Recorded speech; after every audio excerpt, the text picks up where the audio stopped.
Ils sont nombreux à l'avoir proposé aux élections présidentielles 2017, Jean-Luc Mélenchon, Marine Le Pen, Nicolas Dupont-Aignan, Jean Lassalle et François Asselineau. En effet, ces candidats avaient l'intention d'instaurer le référendum d'initiative populaire. La question que nous allons nous poser est: peut-on en instaurer un en France? Tout d'abord, nous verrons ce qu'est le référendum d'initiative. Nous étudierons ensuite les inconvénients et les avantages.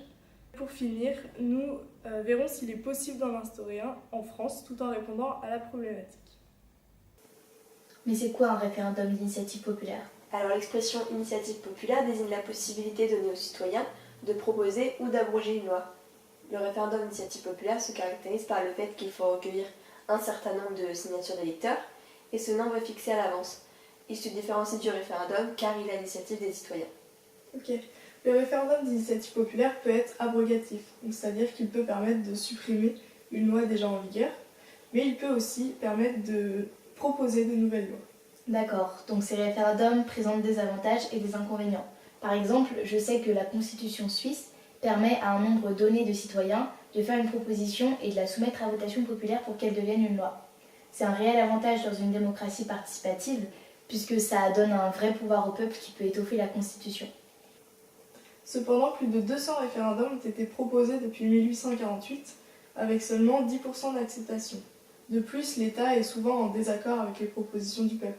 Par exemple, en 2013, la jeunesse socialiste suisse a proposé une loi pour limiter le salaire des patrons. La Constitution suisse et le Conseil des États avaient recommandé aux citoyens de voter contre cette initiative, car ils redoutaient que ça pousse les compagnies à se délocaliser et que ça nuise à la réputation du pays. D'accord, et en ce qui concerne l'Italie, le référendum est seulement abrogatif, donc il permet seulement de supprimer une loi déjà en vigueur. Et les avantages, ils sont les mêmes que pour la Suisse.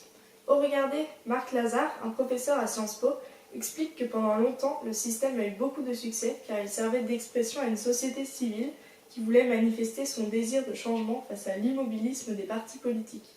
Donc, depuis une vingtaine d'années, en revanche, les Italiens s'en sont lassés.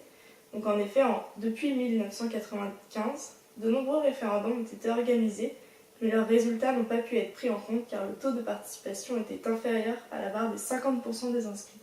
D'accord. Et en ce qui concerne la France, les candidats qui proposent le référendum d'initiative populaire ne sont pas élus. Ça ne semble donc pas être une priorité pour les Français. De plus, même si le référendum d'initiative populaire offre un vrai pouvoir au peuple, on voit que souvent le taux de participation est en baisse et que beaucoup de lois ne sont pas adoptées. Pour conclure, un référendum d'initiative populaire pourrait être mis en place en France si les candidats qui le proposaient étaient élus. Mais on voit aussi à l'exemple d'autres pays que certains points sont encore à améliorer.